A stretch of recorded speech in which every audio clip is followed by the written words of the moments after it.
Vocês tiveram tempo de ler o texto?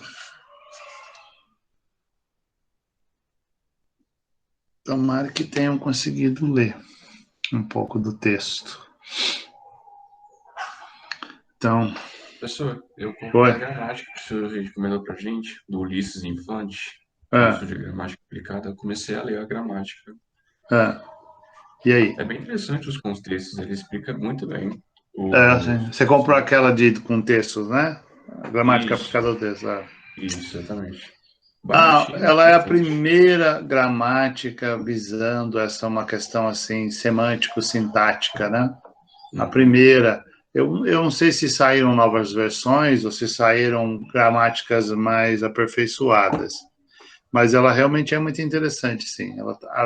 Pelo menos ela tem já exemplos prontos, né? Sim, Dos temas, né? Então não precisa ficar procurando muito, né? exato. Até a gente formar assim, um grupo de textos, né? Formar a própria gramática, né? É Isso. difícil. Uhum. Que bom. Você comprou, foi? Sim, na estante virtual tava baratinho, na faixa dos R$ 20 com frete. Nossa, muito barato mesmo. E, geralmente esses livros custam 100, R$ 150. Então vamos lá. Qualquer coisa, se você discutir alguma coisa, é só avisar, tá? Beleza. Então nós estávamos falando do Yomslev, né? E da proposta dele de uma teoria da linguagem para estudar o texto, tá? Estudar o processo, estudar a língua, né? Então, só para recordar, porque é importante, sempre a proposta é sempre de uma teoria geral. Ah, Essas gramáticas sempre estão baratas na estante virtual. Você entra lá e depende muito do estado de conservação dela e se tem rabisco e tal, ela fica mais barata, né? Porque aí depende de quem está vendendo colocar o preço, né? Entra lá na estante virtual e, e veja se tem algum vendedor com preço barato. Professor, É. eu vejo que um problema de muitas dessas gramáticas é a falta de objetividade. No início do curso, eu comprei a do Bechara achando que eu ia aprender alguma coisa e fez foi me confundir muito mais. O Bechara é uma gramática, os conceitos dele estão um pouquinho fora desse universo aí do texto, né?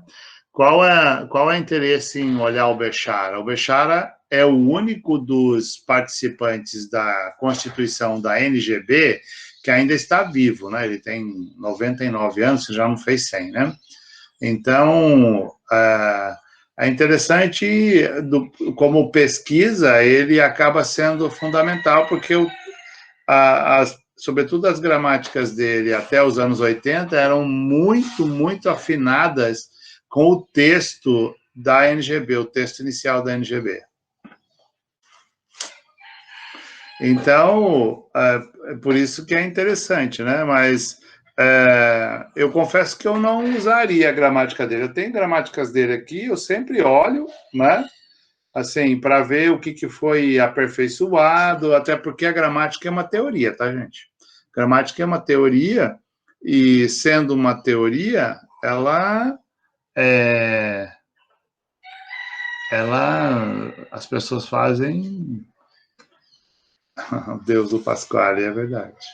Não, ele esteve na UFG uns anos atrás. Ele tá bem caduco, tá? Tá bem, assim, juntando as coisas meio atravessadas, assim. É, com 99 anos, né? Eu acho que ninguém consegue mais ter agilidade, né?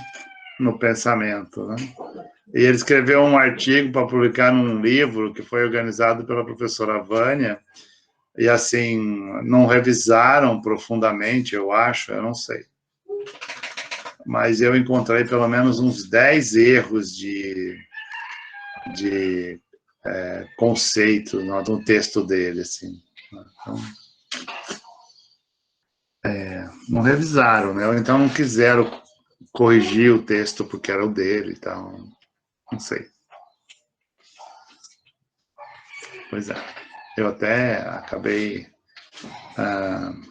doando o meu volume para uma das alunas da pós que precisava ler o texto da Maria Helena, que também estava no texto.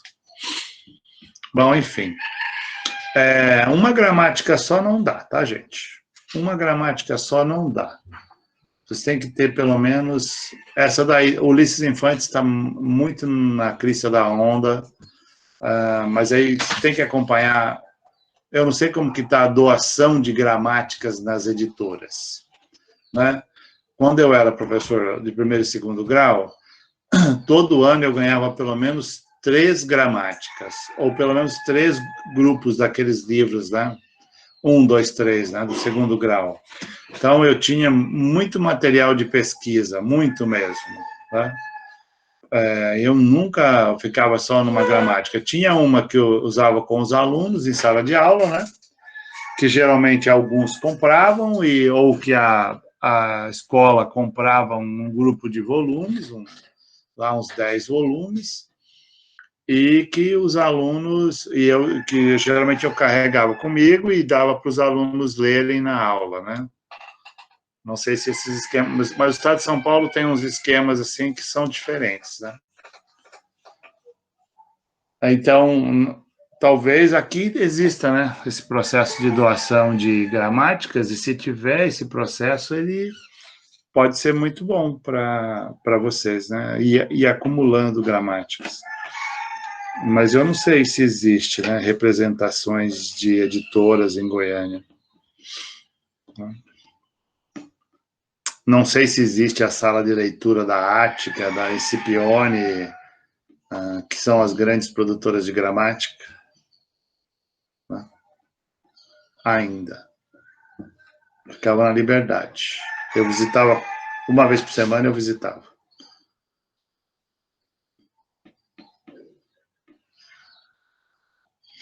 Bom, enfim.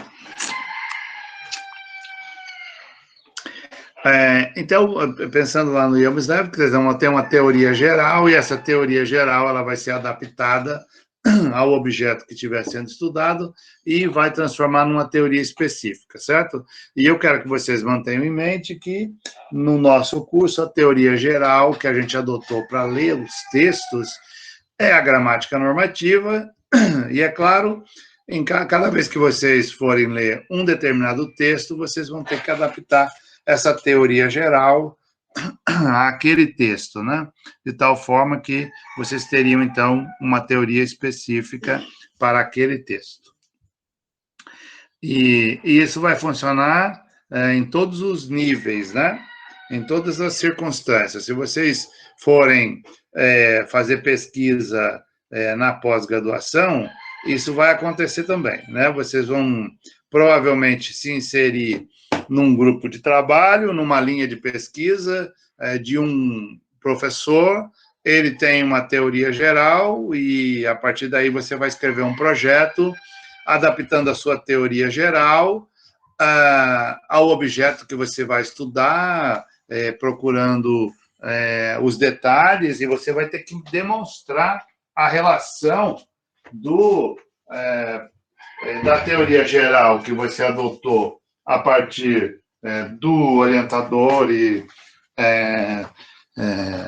da linha de pesquisa para o seu projeto, né?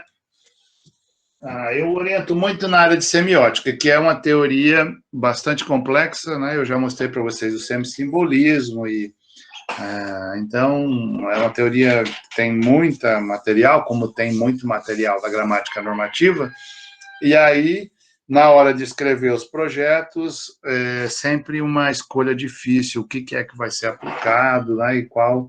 Aí tem que demonstrar os detalhes, né, os detalhes daquilo da teoria geral que vão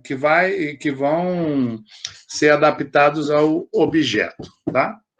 Não se esqueçam nunca disso, essa é a lição mais valiosa que a linguística criou, né? Foi criada aqui pelo Ian Mislev para explicar a proposta do Saussure, tá? Então, olha só, tanto a gramática normativa, todas as teorias de sintaxe, elas estão sempre neste nível, elas estão sempre se propondo como descrição geral, tá? Sempre, qualquer uma delas. Todas as teorias que vocês estudaram, elas são sempre teorias sintáticas. A pragmática, funcionalismo, gerativismo, a morfossintaxe, a fonologia, são sempre teorias de descrição geral do texto, tá? E é assim que elas funcionam. São teorias de descrição sintática para suportar uma explicação semântica. Então, muito importante pensar que só existe significante se ele tiver um significado. Então, não tem como descrever qualquer texto, seja ele oral ou escrito, sem que haja uma semântica que dê sustentação para o status linguístico, porque se não tiver significante e significado, não tem status linguístico, não é signo, tá? E isso é fundamental para que a gente entenda essa proposta, ou que a gente entenda o ensino. Não dá para ensinar só uma coisa, não dá para ensinar semântica sem ensinar uma sintaxe, e também não dá para ensinar sintaxe sem uma semântica. Tem que haver, então, uma junção das duas coisas, né? Elas têm que estar sobrepostas, sempre. Pronto, certo? Vocês, eu vou continuar, tá? Qualquer coisa, vocês falam alguma coisa aí. Além das interdependências, é necessário prever dependências unilaterais em que um dos termos pressupõe o outro, mas não o contrário, e ainda dependências mais frouxas, onde os dois termos não se pressupõem mutuamente, podendo, não obstante, figurar juntos. Proposição a termos que são incompatíveis e que se excluam mutuamente. Então, ele está falando de quando a gente começa a estudar um texto e a gente começa a comparar os signos entre eles, e a gente começa a olhar os relata, né, as dependências que existem entre os signos, criando, então, significações maiores, ou, às vezes, aquelas construções que são mais frouxas, né, com metáforas mais distantes, observar as mudanças que um termo causa no outro, que ele está falando assim, mutuamente, né, quando os termos se pressupõem mutuamente, e quando eles são incompatíveis e se excluem mutuamente, quer dizer, uma coisa é contrária à outra. Então, esse exercício tem que ser feito dentro do texto, e tem que ser feito em qualquer projeto que a gente for desenvolver, tá? Então, muito importante isso, quer dizer, esse é o exercício que tem que fazer quando vai começar a estudar o texto, né? Eu fiz algumas demonstrações aqui, mas como eu já tinha estudado o texto antes, a demonstração ela vai ficando ligeiramente pronta, né? Então, muitas vezes, esse exercício de ficar testando uma coisa e outra, acaba não ficando muito evidente, né? Mas quando a gente se depara com um texto que a gente nunca viu, esse exercício aqui é preciso ser feito, tá? Testar termo a termo como é que eles se juntam no texto. Se eles se juntam porque são iguais, porque se interferem, porque uma relação de proximidade, ou é uma relação distante, quer dizer, as metáforas são distantes, tem que ser feito. Dever-se-ia, portanto, considerar considerar como certo, né, como certo que um texto e qualquer de suas partes são analisáveis em partes definidas por dependências desta natureza. O princípio da análise consistiria, por conseguinte, no reconhecimento dessas dependências. As partes definidas pela análise só devem ser consideradas como pontos de intersecção dos feixes de relacionamento, tá? Então, esse exercício, sobretudo esse aqui, ó, considerar como certo que um texto e uma de suas partes são analisáveis em partes definidas por dependências dessa natureza. Quer dizer, o texto sempre pode ser dividido em menores partes e a gente sempre pode ir estudando as dependências que essas partes têm entre si, tá? Então, esse princípio de análise, né, tem parte, então, da ideia de reconhecer que existem dependências no texto, né? O texto é, então, um todo construído por meio de dependências.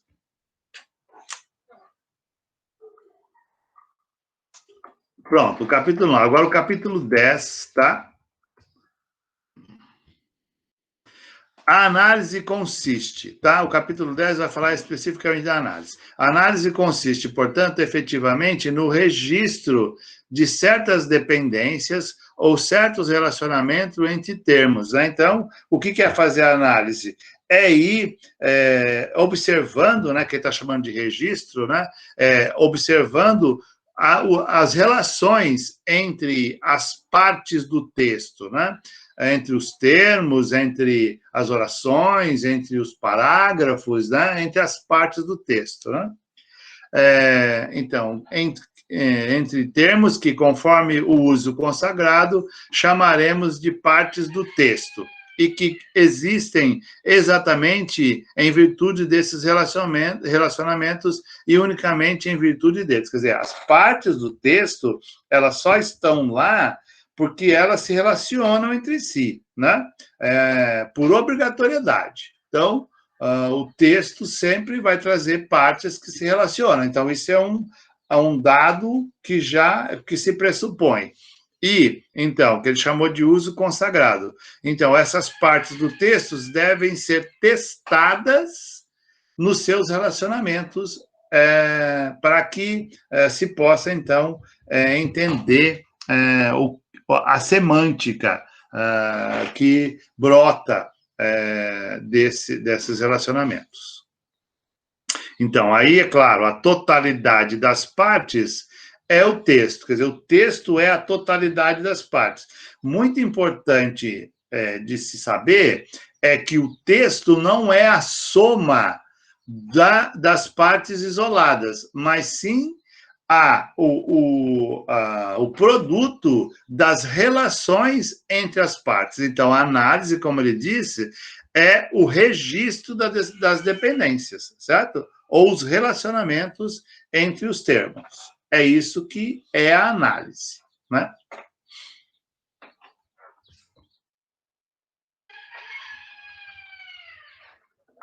Vocês estão me entendendo, né?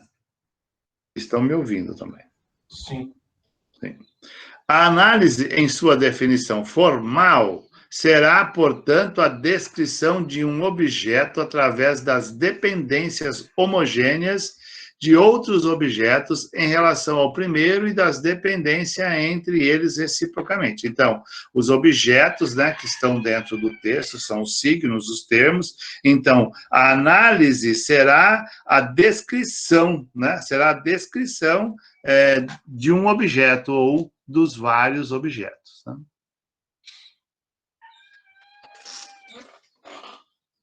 Ok.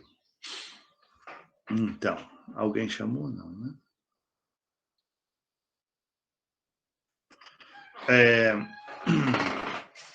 Bom, me parece que isso está claro, né? Então, a descrição de um objeto através das dependências homogêneas, né? Então, tem que se testar isso. Então, hierarquias. processos e sistemas. Então, processos são os textos, né? E os sistemas são as línguas.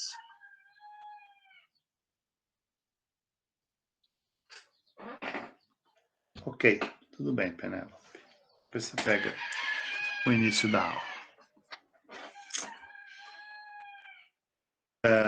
Então, os processos, ele está chamando de processo. É o texto é um processo, né? O texto é o pensamento, não se esqueça. O pensamento é o processo. Então, o pensamento é o processo. Oi? Eu vi aí essa palavra, a exigência da exaustividade, e você comentou sobre da exaustividade no texto na semana passada também. Certo.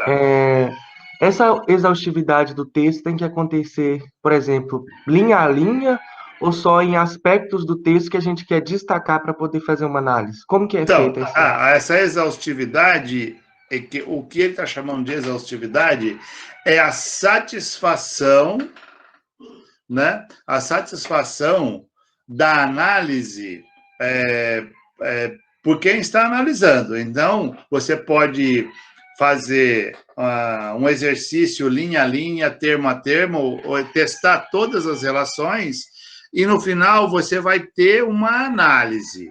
Então, qual que é a exaustividade? É aquela que você, quem está analisando, né, chega à conclusão que está satisfeito com a compreensão, né?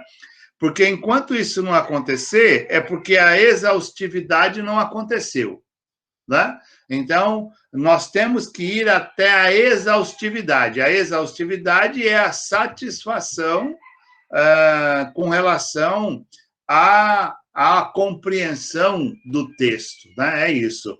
Então, é um exercício, muitas vezes, de termo a termo, palavra a palavra, expressão, muitas vezes de parágrafo a parágrafo, assim, quer dizer, muitas vezes é um exercício bem mecânico, de ir testando coisa por coisa. Às vezes é uma leitura mais simples, né? Depende do texto, né? Então, quando o texto está muito próximo daquilo que a gente a compreensão fica bem mais fácil, né? Quando o texto está distante daquilo que a gente costuma ser mais difícil, o exercício de exaustividade costuma ser bem maior, né? Bem mais pesado. Então, professor, é porque normalmente a gente é ensinado a fazer um recorte, né? E aí fazer um exercício com essa exaustividade do texto me parece uma coisa muito nova, entende? Porque, por exemplo, se eu vou analisar um texto, eu penso primeiro ou no fonema, ou no morfema, ou no sintagma. E aí, analisar os três me parece muito exaustivo mesmo, mas eu não aprendi a fazer isso, professor. Tá, então, é porque isso não é novo, né? Isso, na verdade, isso é a primeira coisa que aconteceu. Então, a gente tem o hábito de ter concepções a priori, né? E o Yamsdev combate muito isso, quer dizer, não se deve ter concepções a priori. Então, geralmente, por que tem essas concepções a priori? É porque geralmente ele tem alguma informação prévia sobre o texto, né? Então, se você tem alguma informação prévia sobre o texto, acaba que a gente começa com essa análise prévia, né? E aí a exaustividade ela acaba sendo deixada de lado, né? Mas, assim, isso quando você pega um texto que, por indicação, né? Mas se você se depara com um texto que você nunca viu, que ninguém nunca falou para você, já vai, tá, Tamires? Aí eu passei do papo. Você deve, o processo de exaustividade tem que ser feito, né? Sobretudo, se você está assumindo, e aí eu vou falar mais assim para professores mesmo.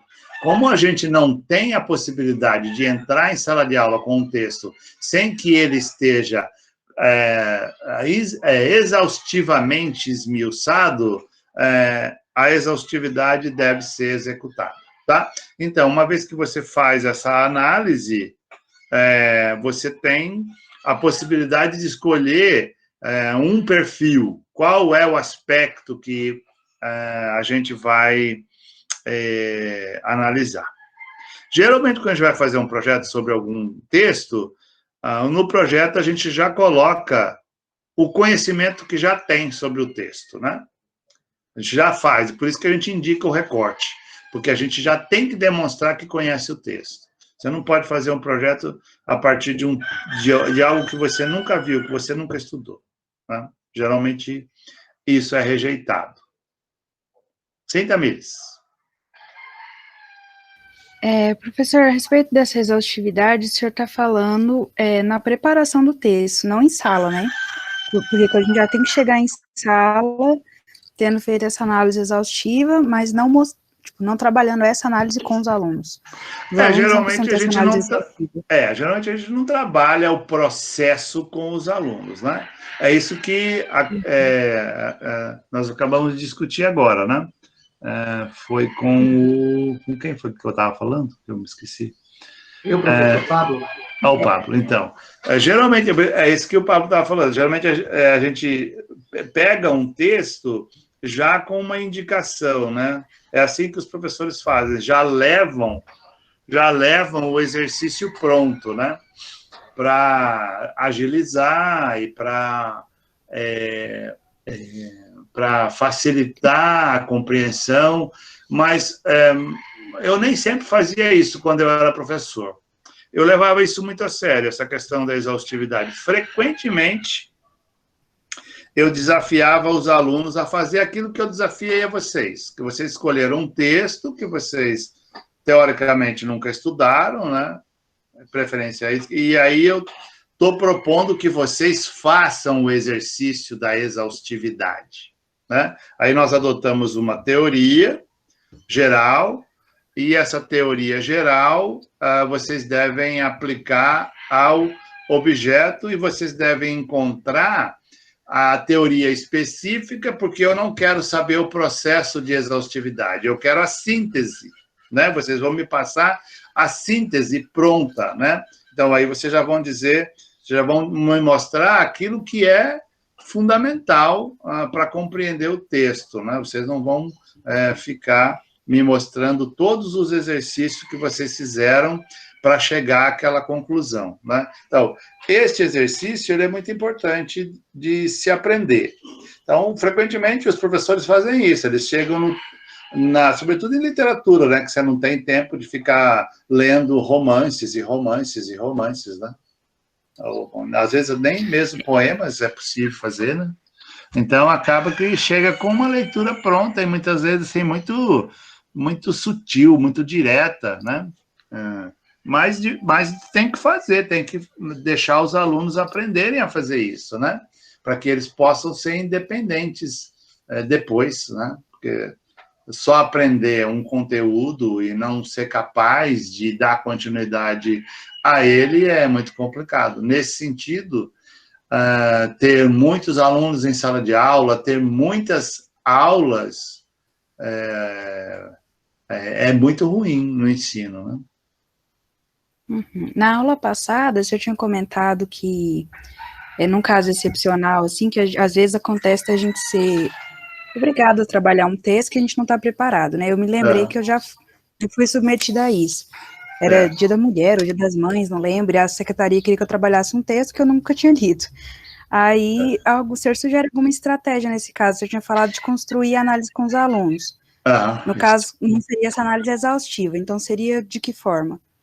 Bom, você teria que primeiro partir de algo que você já estivesse fazendo, né? Então, estou estudando orações subordinadas, orações coordenadas, essa é a estratégia melhor. Já estudei substantivo, né? Depende do nível dos alunos, você vai estar trabalhando um determinado conteúdo, aquele conteúdo que eles estão na cabeça, você parte dele, tá? E esse exercício. Então, você vai partir do conteúdo que o aluno já viu com você, que ele já conhece, né? Aí você demonstra esse conteúdo ali. A partir daí, você pode ir ampliar e dizer os significados. Mas, bom, se for o terceiro ano do segundo grau, aí você pode fazer todo tipo de exercício com gramática que vai dar certo, né? Porque eles já viram isso tudo. Mas se você tiver com uma série, sétima série, oitava série, não dá para ficar discutindo gênero de texto num nível muito profundo, não dá para ficar discutindo sintaxe num nível muito profundo. Então, e aí então é melhor você dizer qual é o conteúdo, comentar mas a estratégia, a única que vai funcionar é você partir daquilo que você tiver estudado com o aluno ou está estudando com o aluno. Fora disso, você vai acabar falando sozinha e eles não vão entender nada, né? Ou então ficam fazendo perguntas difíceis porque eles não entenderam, tá? A estratégia que funciona seria essa. Então, a exaustividade vai estar no nível que você puder fazer. Certo, obrigada. Já tive muitas situações como essa, né? Sobretudo, depende do perfil da diretora. Com o tempo, a gente vai aprendendo a se defender, né? Então, o perfil da diretora é do tipo, assim, engajado, ela é politicamente engajada, ou ela é do tipo que não está nem aí para o mundo, ou ela é do tipo carinhosa, então você fica de olho nas datas, né? Que depois se você trabalhar alguns anos na mesma escola, você já sabe o que vai acontecer ano a ano, você já fica... mas eu já tive muitas circunstâncias, né, de chegar na escola e a diretora chegar na sala de aula e todos os professores hoje vão ter que ler esse texto com os alunos. Aí, bom, os professores de português, aí todo mundo fala, para os professores de português é mais fácil, tal, etc. E aí entra professor de matemática, de história, quer dizer, todo mundo acaba na mesma coisa, tendo que ler. A maioria chega e lê em sala de aula só, sobretudo aqueles que são da área de exatas ou de outras áreas, né?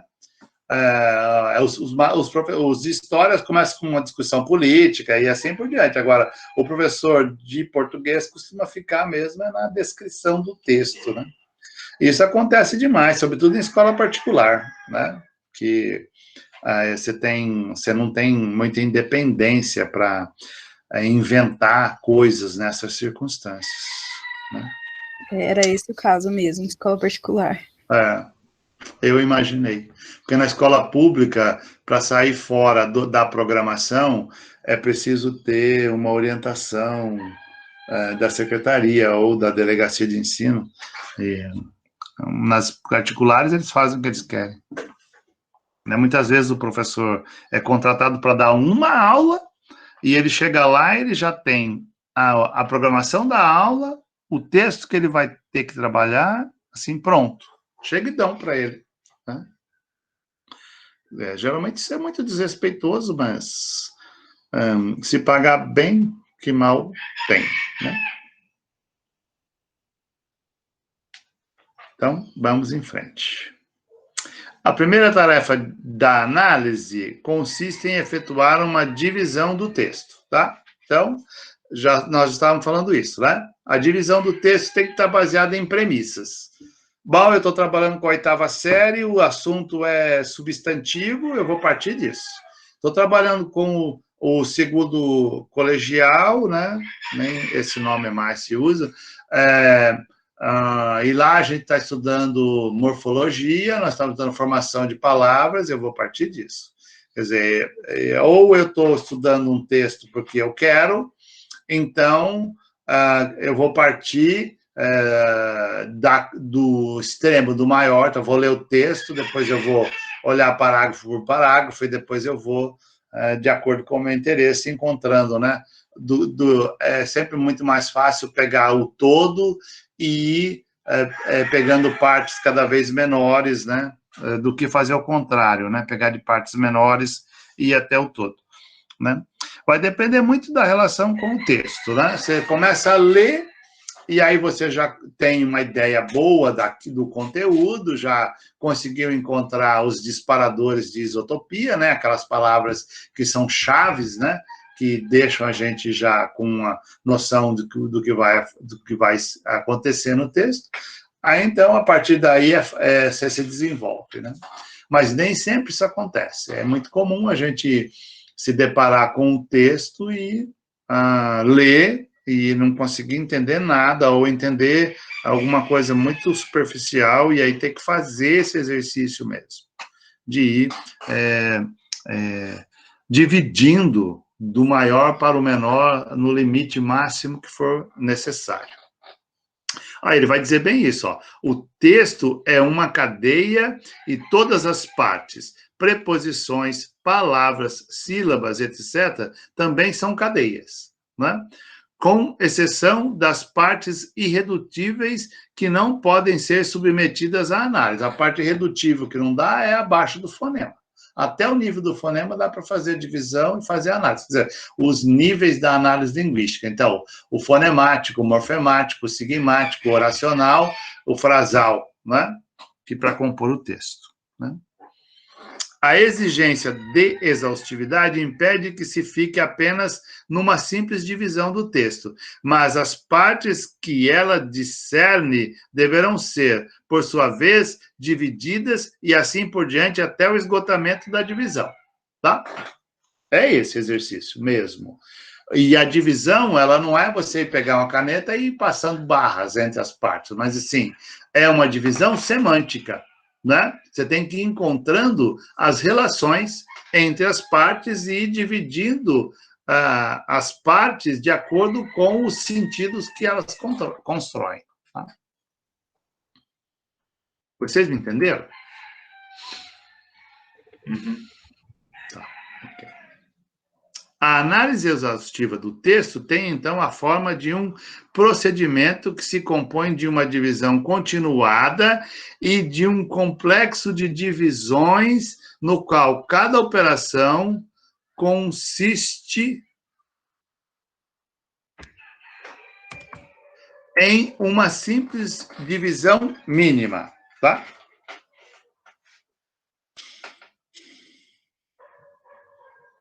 Ó, aqui ele vai dar a definição mesmo, vou até destacar, ó, para vocês poderem prestar atenção. Ó.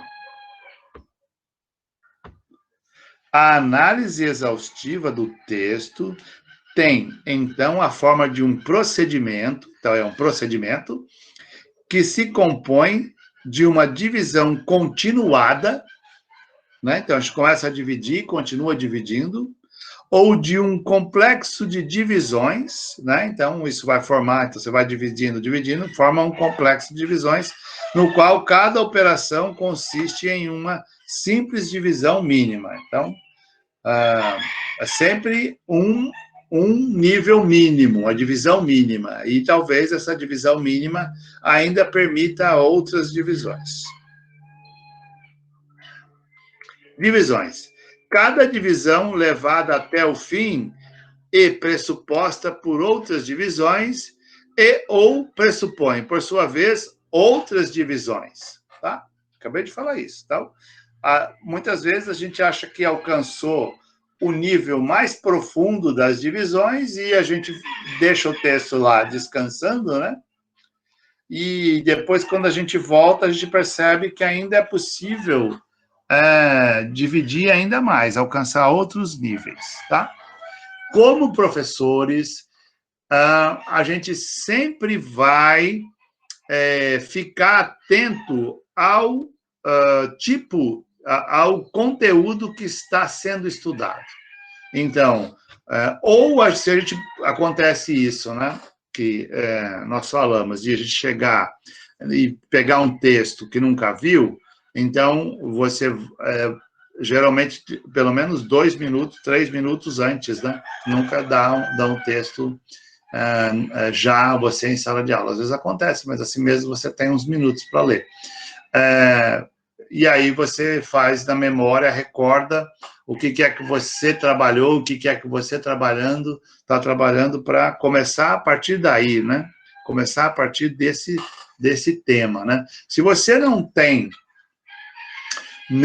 nada, nunca viu a turma, vai fazer isso pela primeira vez, nunca viu a turma, não tem nenhum conteúdo, As séries têm conteúdos fixos, também isso ajuda, isso pode ajudar.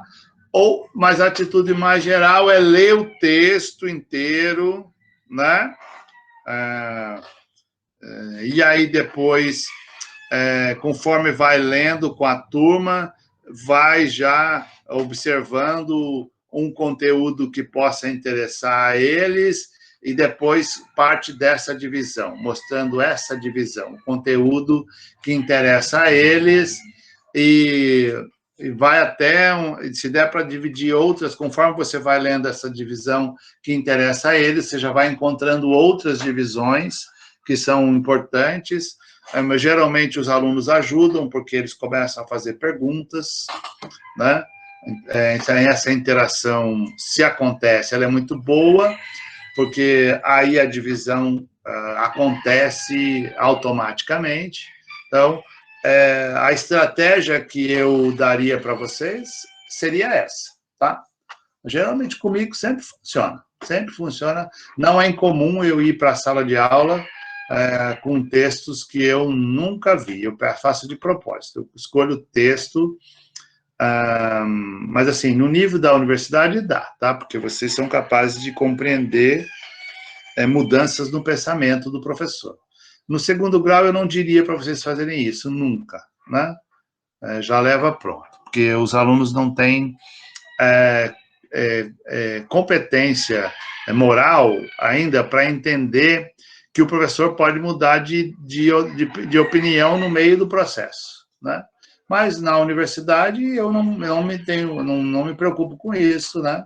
Vocês já são experientes o suficiente para saber que eu posso estar enganado na leitura e aí, de repente, eu percebo isso e volto atrás, né? Sem precisar dizer que isso aconteceu, né?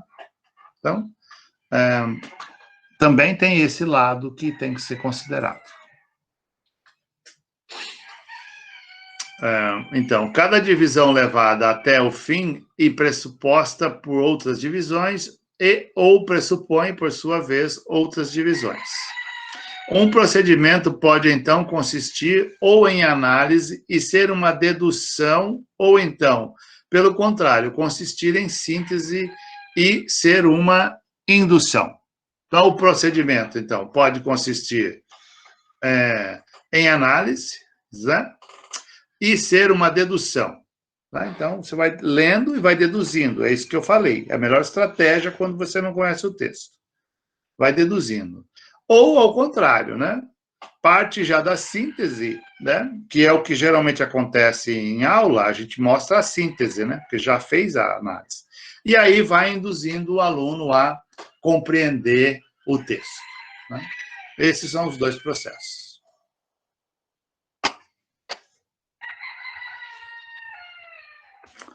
Posso continuar?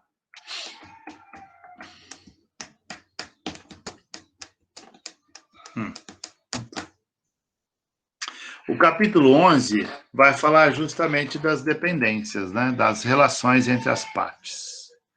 Dependência é a relação entre dois termos, tá? Então, ou o que o Saussure chamou de relata, né? Ou de relações. Uma dependência que preenche as condições de uma análise será denominada função, né? É assim, por exemplo, que a nossa gramática normativa chama de função. Então, dentro da gramática, nós temos funções, né? Dentro da sintaxe. A função de sujeito, então, o mesmo termo pode exercer a função de sujeito, função de objeto, tá? São funções. Tá? Então, dependendo da análise das condições, né, vai preencher uma determinada função. E é lógico, cada teoria vai propor que os termos funcionem, né, de uma determinada maneira. Desse modo, diremos que a função entre uma classe e seus componentes, né? Entre uma cadeia e suas partes, entre um paradigma e seus membros. Né? Então, a função que um termo exerce dentro de um conjunto de elementos. Do mesmo modo como a função mútua entre os componentes, partes e membros. Né? Então, a noção de valor do Saussure de novo. Não é? Existe função exercendo entre as partes. O Ian Misler vai chamar isso de função semiótica, né? Então, o que acontece entre os termos? Como é que eles se fundem, né? São denominados functivos de uma função os termos entre os quais esta existe, entendendo-se como functivo um objeto que tem uma função em relação a outros objetos.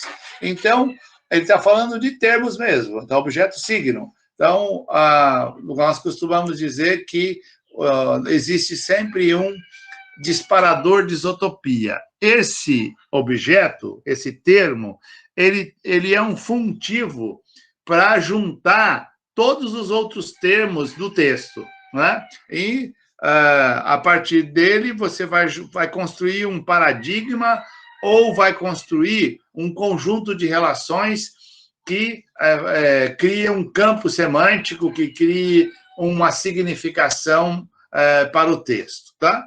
Muitas vezes, interno à frase, tem um núcleo, um termo que torna toda a frase um significado, né? Então, isso ele vai chamar de funtivo. Então, tanto o significante pode ser funtivo para o significado, como o significado pode ser funtivo para os significantes. E também, entre eles, pode-se criar metáforas que funcionem como funtivos, né? Metáforas que não estão na superfície evidente dos significantes. Isso vai se chamar função semiótica, tá? E eu acho que o termo em português é funtivo mesmo.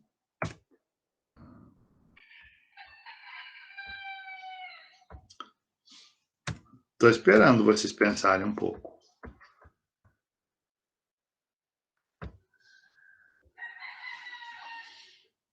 Então tá. Adotamos aqui o termo função num sentido que se situa a meio caminho entre seu sentido lógico, né, como função matemática, e seu sentido etimológico, né, como origem, né, como estabelecimento de relações, tendo este último representado um papel considerável em todas as ciências, incluindo aqui a linguística, tá? Então, a etimologia do termo função é o que está sendo levado em consideração, assim, como relações, né? A função como relações. É isso que ele está levando em consideração. Também o sentido lógico matemático, como aquele que apresenta um resultado. Então, dois funtivos,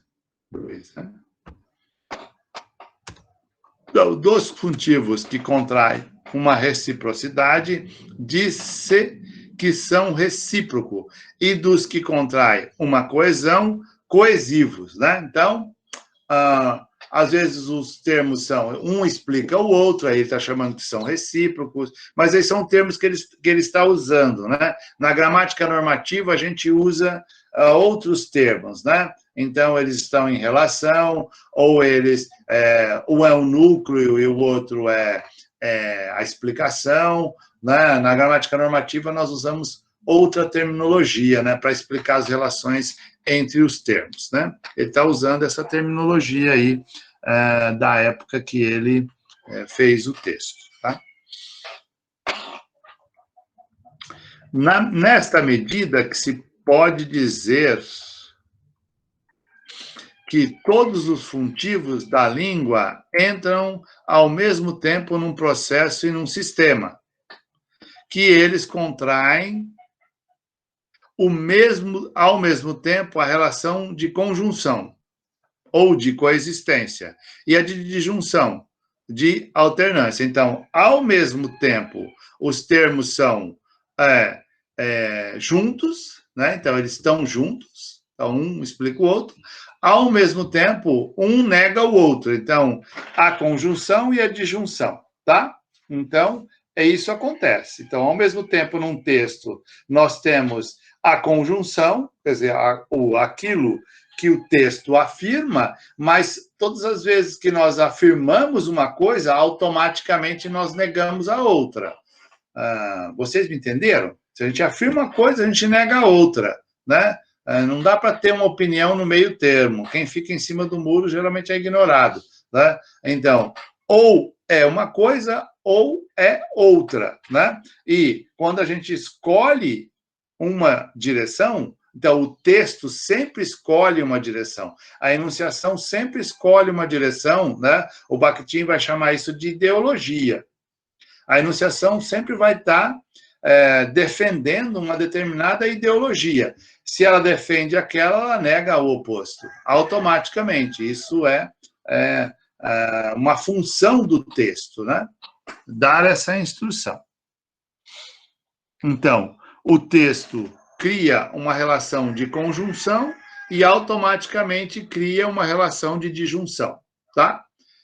Então, aquilo que o texto nega é disjunção, aquilo que o texto afirma é conjunção. Na semiótica, isso é extremamente explorado. Na gramática normativa, a gente não costuma dizer assim. A gente costuma dizer que o texto afirma uma coisa e nega a outra, né? Mas conjunção e disjunção não são exatamente afirmação e negação, né? Olha só, a conjunção é a coexistência entre os elementos, né? Então, se alguns elementos estão em conjunção, é porque eles conseguem permanecer juntos. Se eles estão em disjunção, é porque eles não conseguem permanecer juntos, eles estão em alternância, né? Vocês me entenderam? Isso vale para todas as coisas da vida, inclusive para as pessoas. Estar em conjunção com as pessoas, estar em alternância ou disjunção com as pessoas, tá? E, no geral, a gente está, ao mesmo tempo, em conjunção e disjunção com todo mundo, né? Sempre. E isso que é fundamental.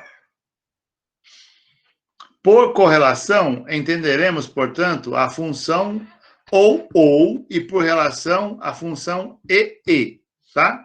Denominaremos os funtivos que contraem essas funções reciprocamente de correlatos e relatos. Então, e você está falando do sintagma e do paradigma, tá? Então, no paradigma, a gente tem correlação. Então, função ou uma coisa ou outra. O paradigma é assim, ou uma palavra ou outra, uma coisa ou outra. E no sintagma, a gente tem relações. E as relações são sempre e uma coisa mais outra, uma coisa mais outra, ou uma coisa menos outra, né? Por isso, e, tá? Vocês me entenderam isso? Então, o texto, ele é sempre uma junção de paradigma e de sintagma. Então, no paradigma, nós vamos ter sempre os correlatos. Então, uma correlação de termos. E no sintagma, nós sempre vamos ter relações de termos. Então, ou é de alternância, ou é de concomitância, e.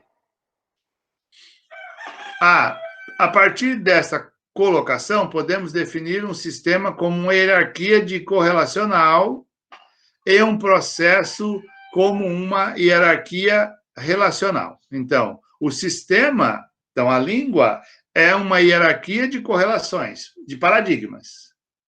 E o processo, que é o texto, é uma hierarquia de relações. Tá? Então, na língua, eu escolho os elementos que eu vou colocar, que eu vou apresentar, e em relação aos outros que não vão ser apresentados. Então, formando um paradigma. E, no texto, são sempre relações entre os elementos, né? Encontramos designações cômodas e tradicionais para um processo e um sistema semiótico nos termos sintagmático e paradigmático. Vocês me entenderam? Era exatamente sobre isso que ele estava falando, sobre o sintagma e o paradigma, tá? Quando se trata da língua natural falada, que é a única a nos interessar no momento, podemos também utilizar termos mais simples. Chamaremos aqui o processo de texto e o sistema de língua, tá? Eu já tinha dito isso, mas aí ele esclarece isso. Ele está chamando de processo o texto e está chamando o sistema de língua, né? Então, na gramática normativa, nós não chamamos de processo e de sistema. É na linguística geral que se chama assim. Na gramática normativa, nós chamamos de texto e de língua.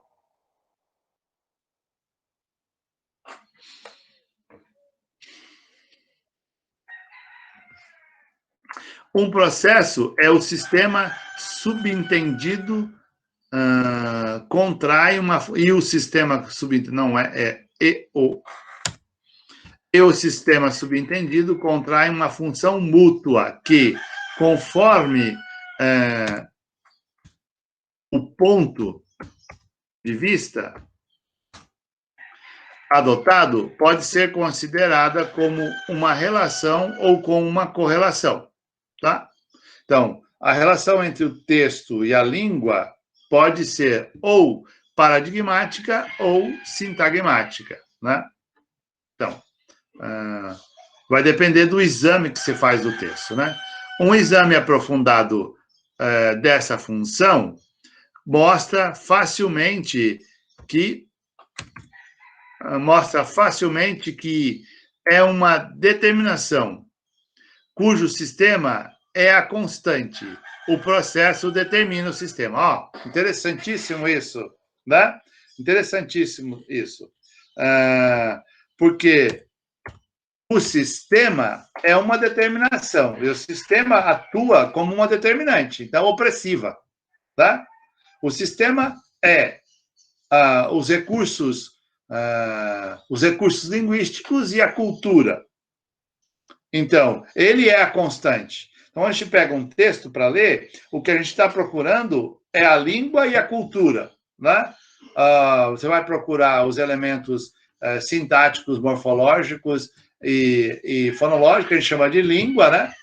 Ou a gente vai procurar os elementos culturais, né? As significações, que a gente costuma chamar de cultura. Geralmente está junto, não se separa. Geralmente não, está junto, não se separa nunca, né?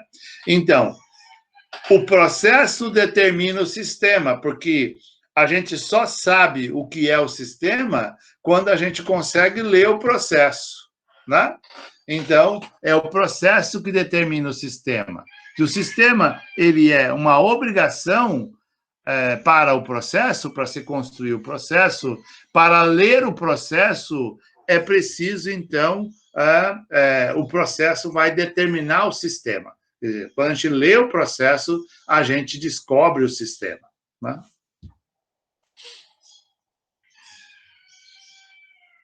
E isso vai funcionar para a nossa teoria também, tá?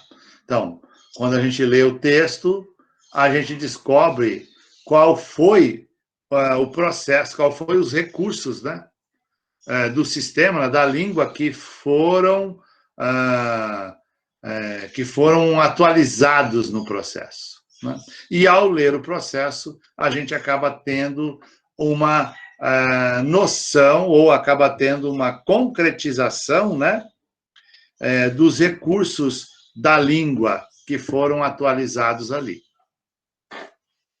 Então, isso é o que mantém a língua viva, né?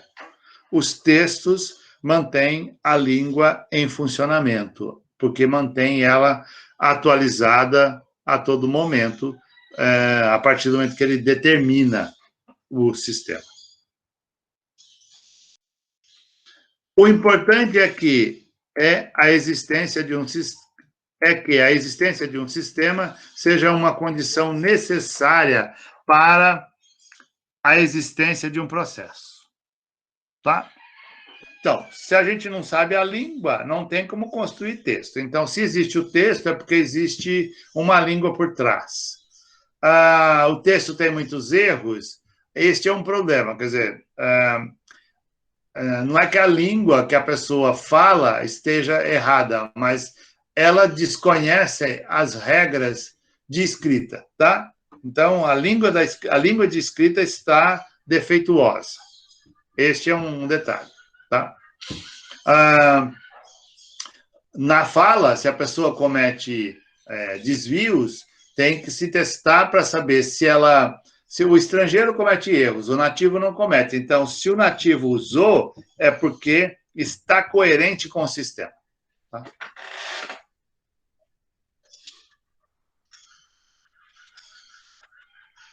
Então, a língua é necessária para que exista o texto. E o texto é que mantém a língua em uso, viva. Tá? Então, sem o texto, a língua também ela não pode ser dita existente. Porque é no texto que a gente sabe que a língua existe. É impossível ter um texto sem uma língua que esteja por trás dele. Pelo contrário, uma língua pode existir sem que encontre um texto construído nessa língua. Sim, ela pode estar na mente das pessoas sem que exista um texto construído nela. Tá? Então, o sistema pode estar na mente das pessoas, mas, de qualquer forma, a gente só sabe que ele existe, a gente só consegue fazer a análise através do texto, né? Então, a língua só pode ser descrita através do texto. De qualquer forma, não existem exemplos, né, de uma língua que não tenha texto. Né? Até porque, se existir, ela é uma figuração desconhecida. Né?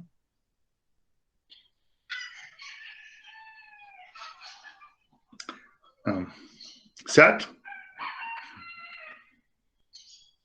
Também sim.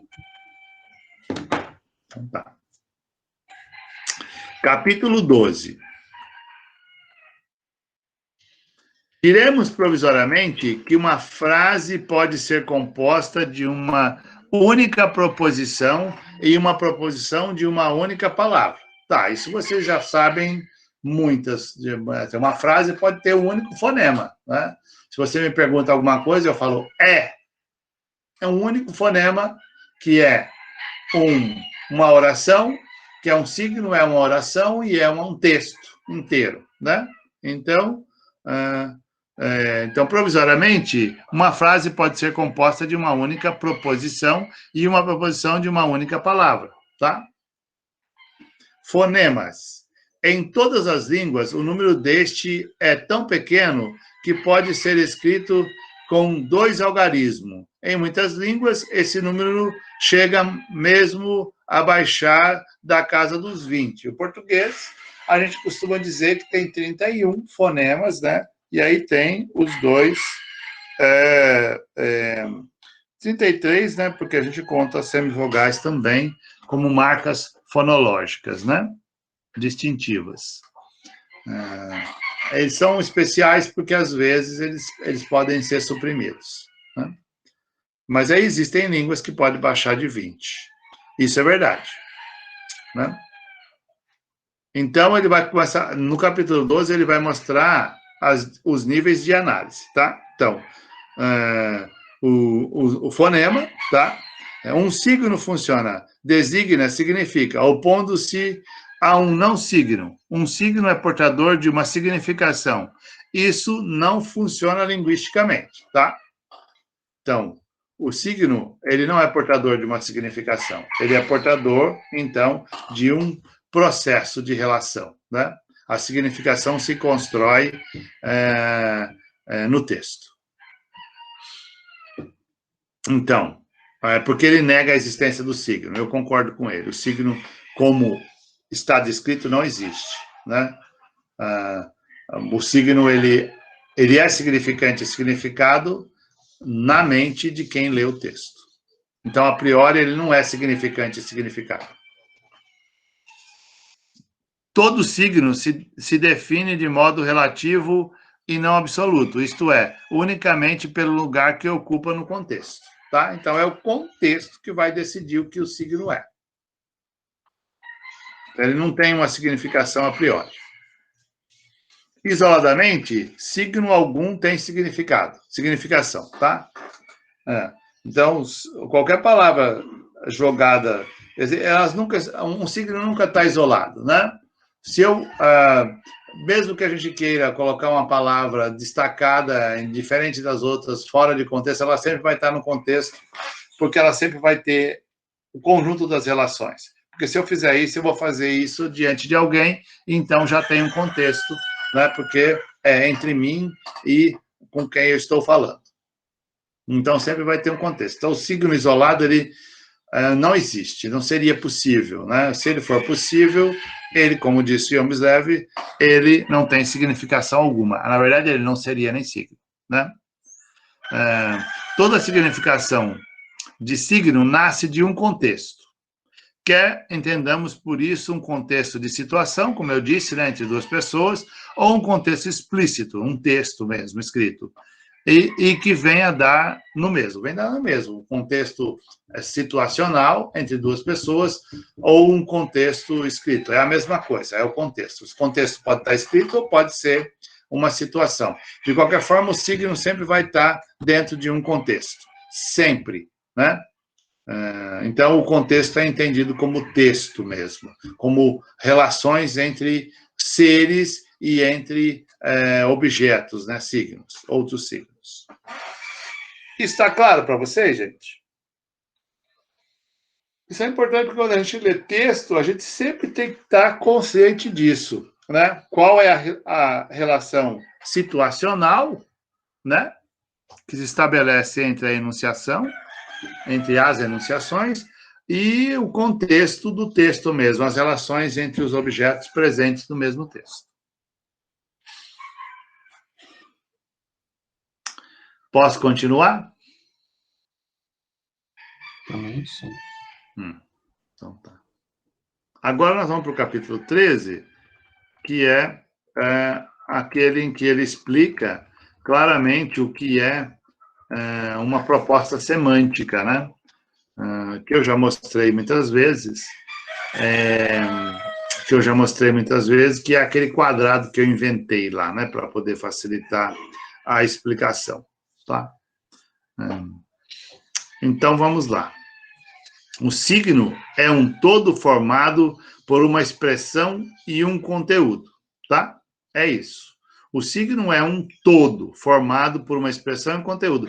E aí vocês podem ampliar o conceito de signo aqui para texto, porque nessa explicação, os níveis ontológicos ou os metodológicos, né? Qualquer um deles vai funcionar da mesma maneira. Eles são signos, né? No sentido de estímulos para uma significação. Então, o signo, ou o texto, ou o fonema, ou o morfema, né, tudo sendo chamado de signo, é uma expressão para um conteúdo, tá?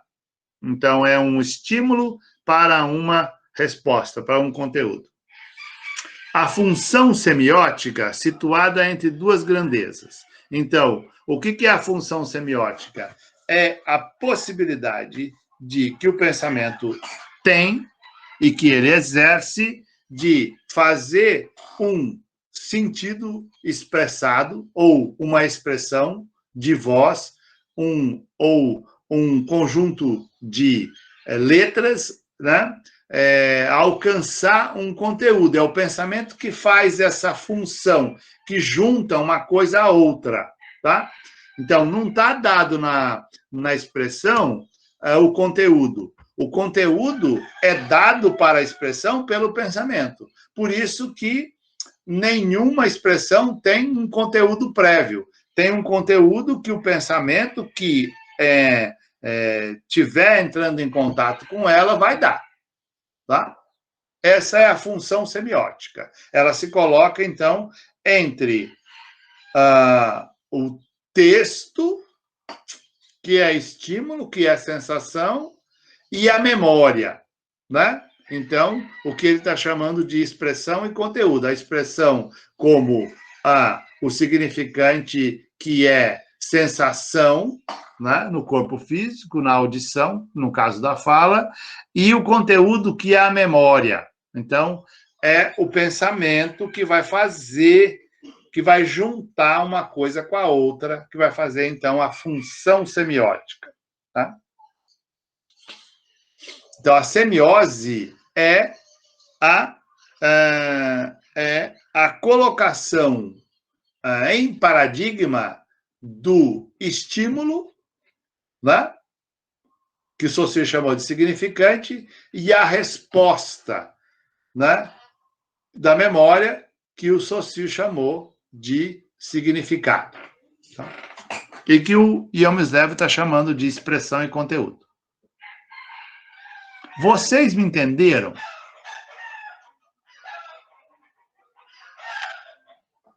Poderia repetir para mim? Não entendi. Certo.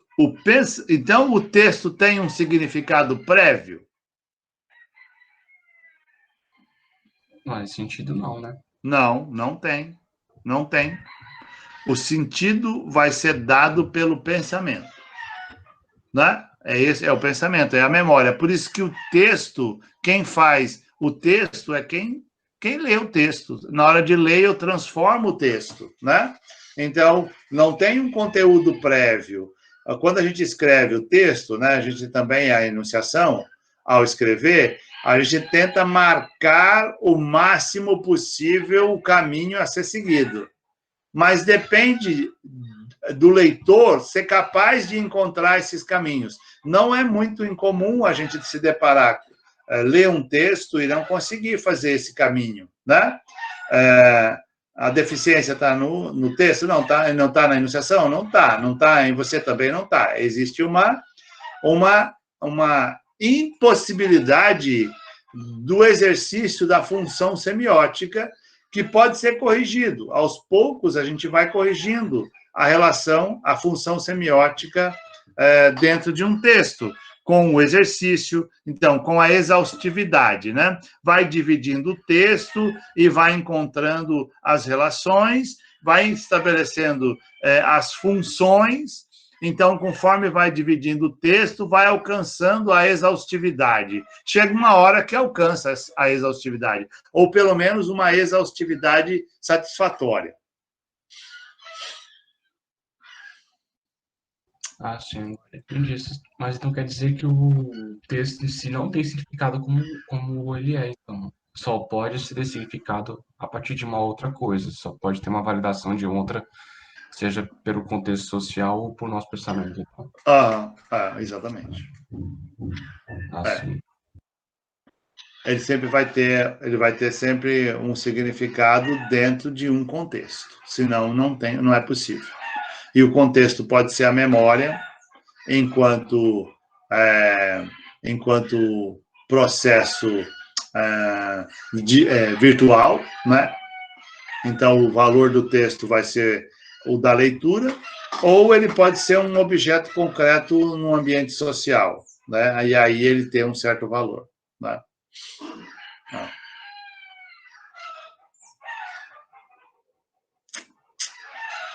Então, os termos expressão e conteúdo para designar os funtivos que contraem a função em questão. Tá?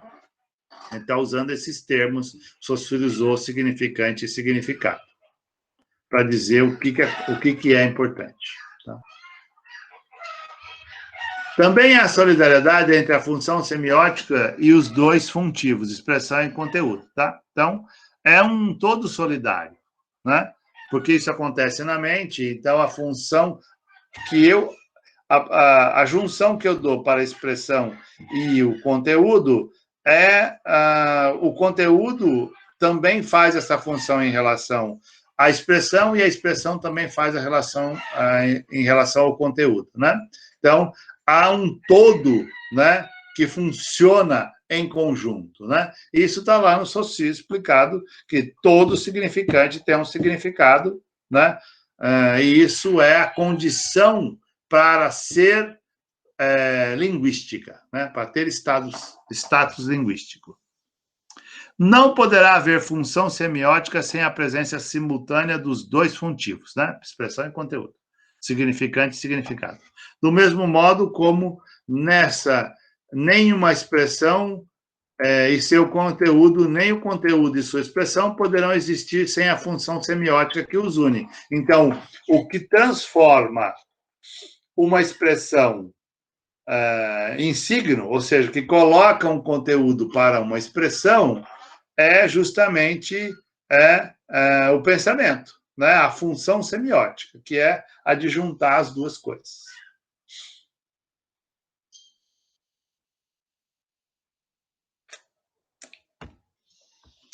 Pensa aí um instante.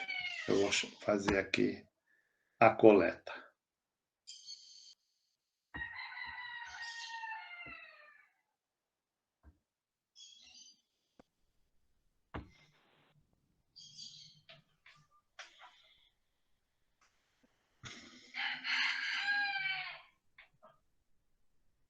Então, aí tem uma coisa que ele mostra que é bem interessante, né? Se se pensa sem falar, o pensamento não é um conteúdo linguístico e não é funtivo de uma função semiótica.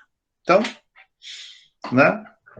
Por quê? Porque se eu penso e não transformo em expressão, né?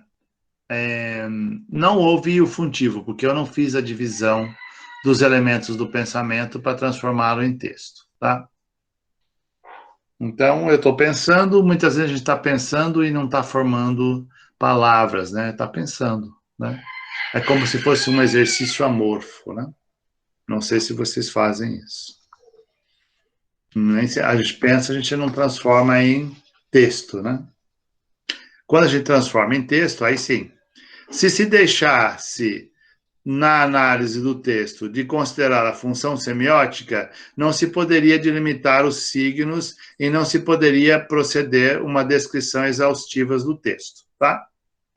Então, tem que considerar a função semiótica. Qual é o conjunto de palavras, de elementos que encontra uma significação na memória?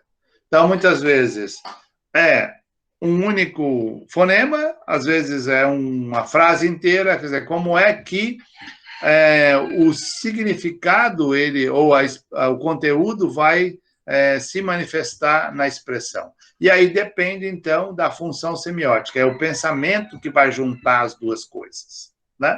É o pensamento a partir da memória que vai juntar as duas coisas. Então, sem a função semiótica, não dá para dizer que exista signos, né? Que exista texto, né? Porque é a função semiótica que faz esse trabalho de transformar aquilo que é expressão em conteúdo. Não se esqueça do que eu falei no início do curso. Nós sempre somos leitores, mesmo quando nós mesmos estamos falando. Porque se a gente não tem a possibilidade de ler o texto que nós estamos falando, então pelos ouvidos, a gente não consegue falar. É por isso que surdo não fala, porque ele não tem a possibilidade de ler aquilo que ele está falando. E aí ele não consegue falar, tá?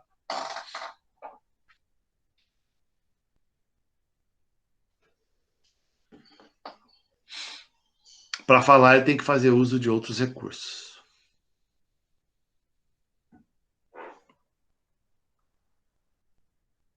A substância depende exclusivamente da forma e que não se pode, em sentido algum, atribuir-lhe uma existência independente. Então, não existe substância, só existe forma. Então, a gente costuma falar em substância porque a gente gosta de ser explicadinho, mas não existe substância. Todas as vezes que a gente pensa em alguma coisa, a gente pensa numa forma.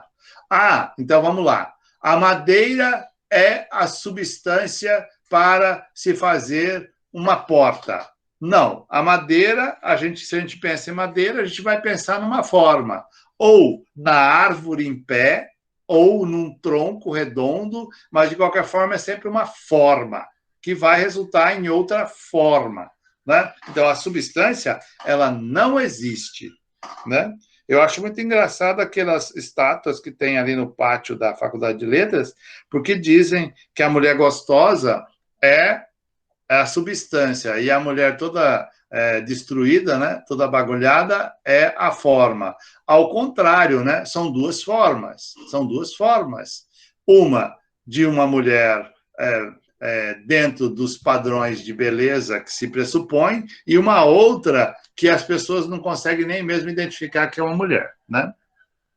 São duas formas. Né? Vocês me entenderam?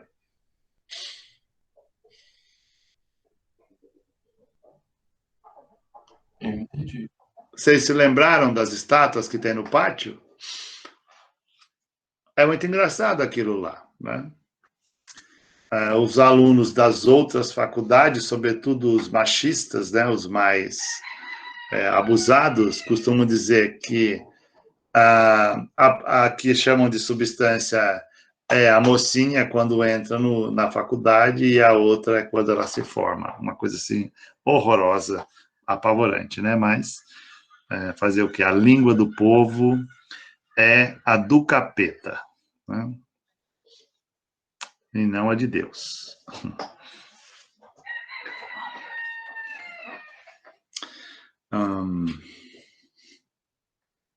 Exatamente. Exatamente. Exatamente isso. As substâncias dependem exclusivamente da forma e que não se pode, em sentido algum, atribuir-lhe uma existência independente, tá? O sentido... Oi. Eu não sei direito o que eu estou querendo explicar, mas essa questão que a substância depende exclusivamente da forma seria uma negação do platonismo? Pode até ser que nós tenhamos aí, não, mas é que o Saussure diz que a língua é uma forma e não uma substância, e aí, a partir daí, se começa, então, a elaborar teorias para explicar a substância. Na verdade, é isso, né? Então, talvez isso esteja ligado ao platonismo, mas em Platão não existe necessariamente uma relação substância e forma. O que o Platão propõe, e é claramente, né, é que exista uma função paradigmática, né, na mente humana entre uma realidade objetiva e uma realidade virtual linguística, né? Então, que a partir daí, o nome, tudo aquilo que tem na língua tem uma relação com um sentido natural, né? Com uma realidade que seja objetiva, né? Qualquer signo da língua tem, então, um respaldo nas experiências cotidianas, né? Então, é isso. E ele não fala em forma e substância, porque o Platão ele não discute o interior dos nomes, ele só discute que o nome é uma representação do mundo natural.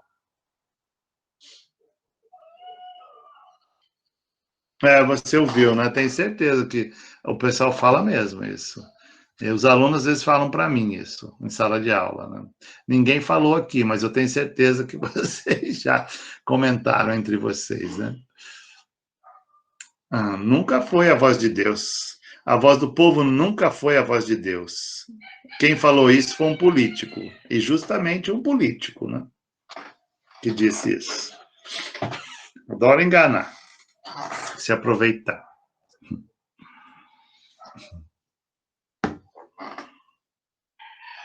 Então, o sentido, o mesmo pensamento que é assim considerado, apresenta-se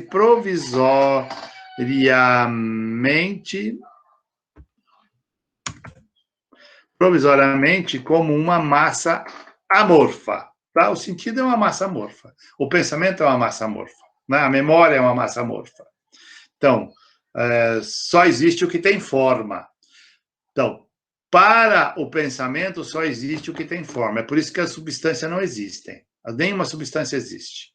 Tá? A gente sempre vai ter um conjunto de formas que resulta numa forma maior, numa outra forma. Né? A lei de Lavoisier. A lei de Lavoisier. Nada se perde, tudo se transforma. Então, na verdade, tudo se transforma. Né? O Einstein vai dizer alguma coisa semelhante, né? Tudo é relativo. Mas, então, tudo só tem forma. No nosso pensamento só existe forma. Então, o nosso pensamento só funciona pela ordem. E a ordem é a forma. Se eu não consigo dar forma, não tem ordem, né? Então, não existe. Não consigo pensar, tá? Por isso que a substância, ela não existe. Quando você se propõe que a língua não é uma substância, é uma forma, é porque ele está fazendo isso dentro da fonologia e se costuma dizer na fonologia que o som é articulado. Não é. O que é articulado é o pensamento. É o pensamento que se transforma em forma. E a forma, uma vez existindo, ela pode ser embalada no som. Tá? É isso que ele está tentando explicar.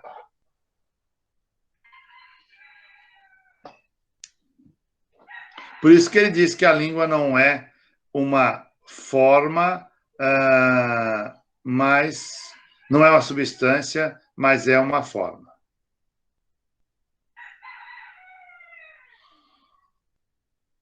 Certo? Vocês me entenderam?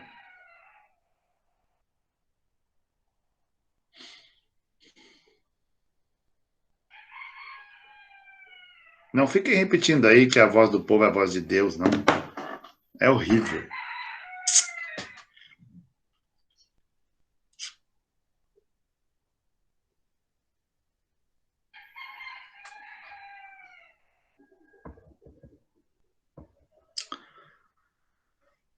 O sentido é ordenado, articulado, formado de modo diferente segundo as diferentes línguas, tá? Isso é verdade.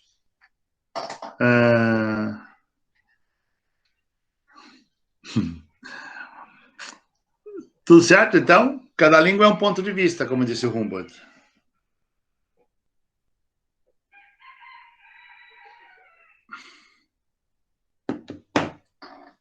Portanto, constatamos no conteúdo linguístico, em seu processo, então o texto, né, uma forma específica.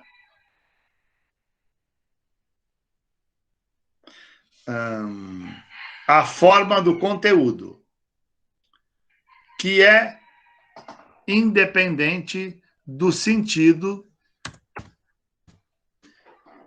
com o qual ela se mantém numa relação arbitrária e que ela transforma em substância do conteúdo, tá? Então, existe sempre uma matéria, né, com a qual se faz a forma. Então, com o pensamento, a gente faz a forma, que é o texto, né? Então, sempre há uma substância com a qual se faz alguma coisa.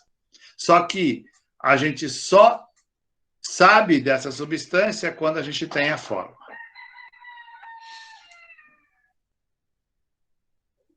Peça um pouquinho aí para ver se vocês conseguiram juntar as coisas direitinho.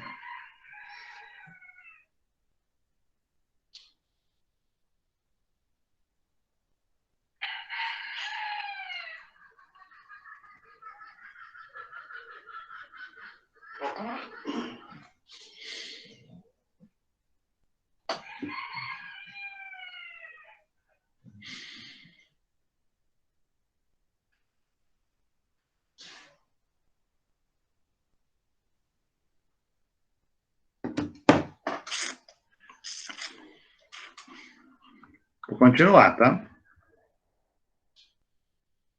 Isso nos mostra que as duas grandezas que contraem a função semiótica, a expressão e o conteúdo, comportam-se de modo homogêneo em relação a ela e em virtude da função semiótica e apenas em virtude dela que existem esses dois funtivos, que se pode agora designar com precisão como sendo a forma do conteúdo e a forma da expressão, tá? Aí, então, antes de mostrar o quadrado, eu vou terminar a leitura aqui. No primeiro estágio do texto, um texto é sempre divisível em duas partes. Este número exatamente pequeno garante-lhe uma expressão mínima. E são a linha da expressão, plano de expressão, e a linha do conteúdo, plano do conteúdo. Expressão e conteúdo só se definem como solidários e não é possível chamar uma e outra de expressão e de conteúdo separadamente. Não existe expressão sem conteúdo, não existe conteúdo sem expressão. Na verdade, é uma função solidária, tá? Vamos ver aqui. Não, não é aqui.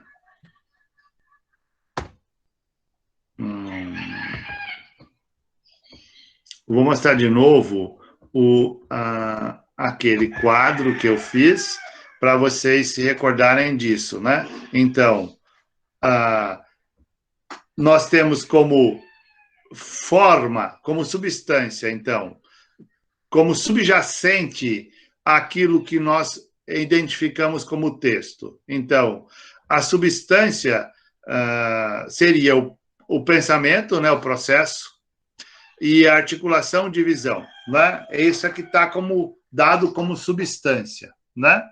E o que nós temos, a única coisa que nós temos é a forma, que é o processo, né? E que tem como subentendido a forma, que é a língua. Então, língua e texto são formas concretas, como disse o Saussure. A língua é concreta, o texto é concreto e material, né? Então, é no texto que a gente vê a forma da língua.